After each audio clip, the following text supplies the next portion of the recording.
Jai Shri Shri Radha Govinda Dev Ki Jai. Hi everybody. I know that this is a really confusing time, and there are so many thoughts that are running through our minds and filtering down into our hearts, and it can be frightening not to know where to turn or what to do. So I just thought it would be a really good time to have a soul sangha or a get together with my community, which is all of you, and just take a moment to exhale and meditate and just have a bit of story time. So I will be doing a book reading from my book, Prema Mala.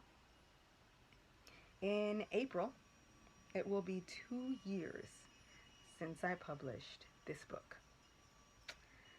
And I hope that you get your hands on it if you have not already. I'll be including links so that you can purchase it both from me and from Amazon worldwide. It's perfect for quarantine reading, and I invested so much of myself into this book. It's all about Krishna and Krishna consciousness and my thoughts on Krishna consciousness and our spiritual journey and how much of a personal journey it is and how we can just navigate this journey and reclaim our relationship with Krishna. So I thought it would be an ideal time to just read from it so that we can bring our focus back to that relationship with Krishna. Really, it's all we have.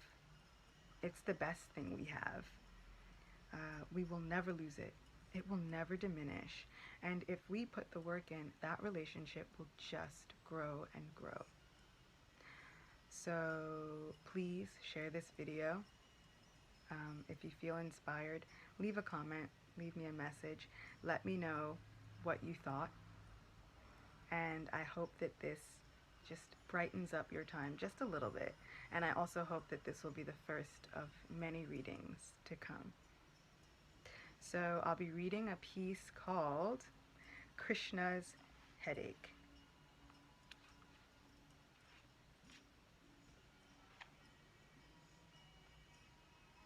I am in so much pain. It was these words that shocked not only the palace of the Yadus, but the entire city of Dwarka. Krishna was laying in bed and refused to move. How was it possible that their hero was suffering? No one had ever seen him mildly uncomfortable, what to speak of being in pain. Nevertheless, it would seem that Sri Krishna had a headache. Everyone was stumped. This was so far from the norm that they just couldn't figure out what to do. The great ascetic and universal traveler, Narad Muni, entered the city's limits and was immediately shown to the palace with all respect. The citizens, and Krishna's queens in particular, thought that if anyone would be able to procure a remedy for Krishna's illness, it would be the Muni. As Narada entered Krishna's quarters and the ornate doors closed behind him, the residents of the palace waited outside holding their breath.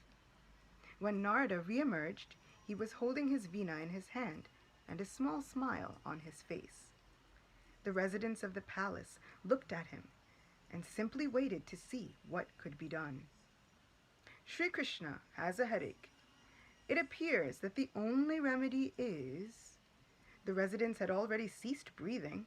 Now it seemed that no one would even dare to blink as they listened for the sage's instructions. That the dust from the feet of those who love him most should be placed on his head. Narada met the confused stares of those who were gathered. How was this possible? The dust from the feet of the devotees should be placed on the head of the Lord? This was even more unheard of than Krishna's headache. Narada approached Krishna's queens with a respectful smile and a small bow. My dear queens, if you will just give some of your dust... What? No! This is impossible! We cannot give you the dust from our feet. If our dust is placed on the head of our husband and our Lord, we will go to hell. This is absolutely improper. It would be just like putting our own feet on his head. We can't do it. The queens stepped back, one after another. Narada met with the same reaction from most of the citizens of Dwarka. Others dismissed the story entirely, thinking that it could not be true. Their lord could not have been in pain. Finally, Narada left Dwarka and entered the village of Vrindavan. Thinking on the refusal of the citizens of Dwarka, Narada decided to try one more person before he reported back to Krishna. Narada found Sri Radha within the beautiful lanes of Vrindavan, a pot held at her waist with one hand, while the other held up the edge of her flowing skirt away from the mud that she stepped through with a delicate grace. Narada began to play on his veena, plucking out a beautiful tune that he began to accompany with his voice. Narayan, Narayan. Sri Radha turned upon hearing the sounds of the Muni's divine veena and placed the pot at her feet. She placed both palms together and bowed in respect. My respects, great ascetic. Her voice was like music itself, and her skin was a gentle golden color. Vermilion, the symbol of her marriage, was a brilliant red in the part of her hair. A long braid hung over one shoulder, and she raised her two large eyes to meet the sage. Narada recounted the story of Krishna's headache to Sri Radha with urgency, and with each sentence, the golden hue of her face became more and more pale. By the time Narada had finished telling her of Krishna's condition, she looked as though she might faint herself. There must be some cure. Her beautiful, lotus petal-shaped eyes darted back and forth, and she sounded breathless. Narada paused, reluctant to face the same rejection that he had encountered with the queens of Dwarka. But spurred on by the dismayed look on Sri Radha's face, he took a deep breath and continued. The only cure is that the dust from the feet of Krishna's devotees should be placed on his forehead. Then, and only then, will his suffering be brought to an end.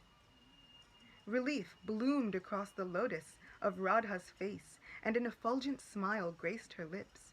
Is that all? Here, take this immediately. Radha bent to the dust of Vrindavan, which had been made muddy by the recent rains, and dug her hands into a footprint that she left.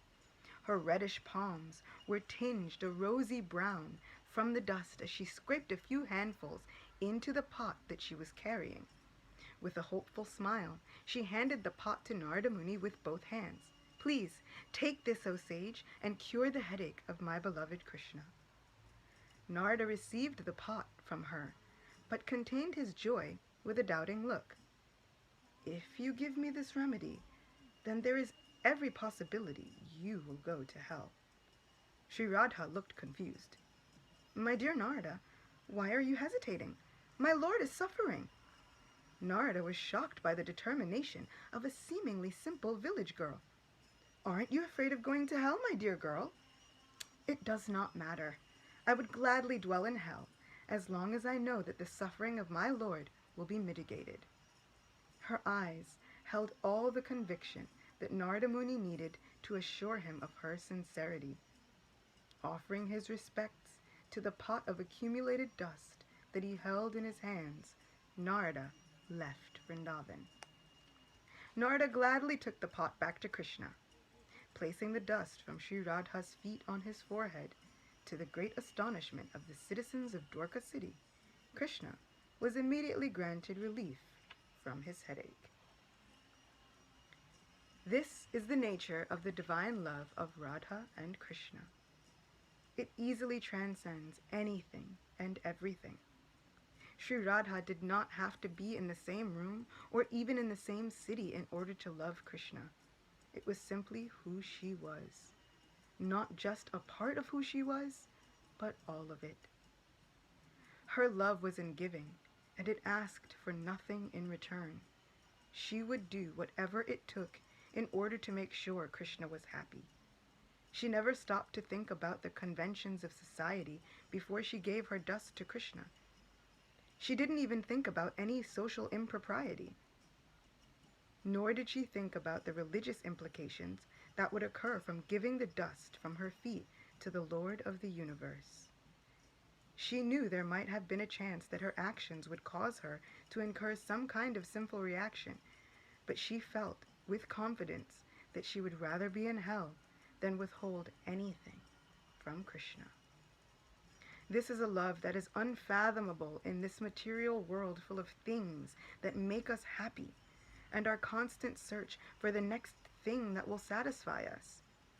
In our world, we give little and expect much in return. But I can look at my Divine Mother, Sri Radha, and strive for a relationship with my beloved Lord, where I am no longer in a business contract with him, where I sign my prayer on the dotted line and he gives me whatever I ask for. But I should hope and pray for a relationship where I will be fearless and courageous in my love, with the faith that whatever makes my divine, dearmost friend happy will give me the ultimate pleasure in my life. So I will share more next time. Once again, let me know what you think. I'll include links. Thank you for bearing with me and sticking with me through this reading.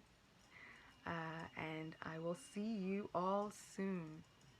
Shri Radha Govinda Dev Ki Jai.